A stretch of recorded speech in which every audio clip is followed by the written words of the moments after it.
urugamba ruruze kurangira hagati y'inyeshyamba z'umutwe wa M23 ndetse n'ihuriro ry'ingabo za Repubulika Iharanira Demokarasi ya Kongo FARDC. Imirwano ku munsi w'ejo murabizi ko yari ikomeye ndetse ingabo za FARDC zagote mu mujyi wa Goma. Kuri ubu ngubu rero izi ngabo ibintu bikaba bikomeje kugenda abizikomerana, ni mu gihe kandi MONUSCO nayo yari yasabwe igihe gito cyane kugira ngo ibe yavuye mu mujyi wa Goma, bisabwe n'inyeshyamba z'umutwe wa M23.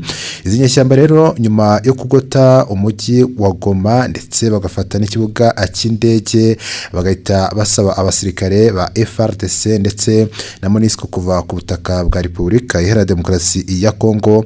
Icyakurikiyeho mu ijoro nibwo M23 yahise ifunga noneho inzira zo mu mazi, by'umwihariko mu kiyaga cya Kivu, nyuma yo gufunga inzira zo mu kirere ndetse isaba by'umwihariko abaturage batuye umujyi wa Goma kuba batuje kandi bakizera ko uyu mujyi ugiye kubohorwa. Ibi rero niko byaje kugenda nyuma yuko Lawrence Kanyuka, umuvugizi mu bya politike w'umutwe wa M23, yahise asohora ultimatum ya nyuma agaragaza ko amasaha yatanzwe kugira ngo FARDC imanike amaboko ndetse yishyikirize ingabo za M23 yari yegereje. Twari dutegereje kumenya ngo se M23 iraza gufata uyu mujyi wa Goma. Umujyi wa Goma rero birumvikana nyuma yuko ku munsi w'ejo niriwe kuri front line imbere ku mirongo y'imbere ku rugamba ndeba uko imirwano yifashe, by'umwihariko hafi n'umupaka w'u Rwanda, nyuma yuko mvuye mu kibaya cya Nyiragongo nkaza ku mupaka wa Grande Barriere ndetse na Petite Barriere, nkareba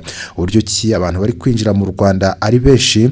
Igihari noneho ubu noneho ntabwo navuga ngo biracyari ibanga. Twari dutegereje kumva ijambo Goma Tombe ritangajwe n'inyeshyamba z'umutwe wa M23 mu ijoro rero mu masaha y'isa 7 z'ijoro rwose. Nanjye ntabwo nigize nsinzira nyuma yo gukomeza kumva urusaku rw'amasasu, nanjye nakomeje kujya kuri front line ku mirongo y'imbere ku rugamba kugira ngo menye niki kiri bujye imbere kuri izi ingabo za FARDC ndetse n'umutwe wa M23. Nimba aribwo rero ukibyuka, reka nkubwire ko ubu M23 iri kubyina intsinzi hariya rwose mu mujyi wa Goma, n'abaturage bishimira yuko uyu mujyi wamaze kubohorwa n'izi nyeshyamba z'umutwe wa M23. Kuva mu masaha y'isa 7 z'ijoro Goma yose ikaba yari yuzuyemo abasirikare ba M23.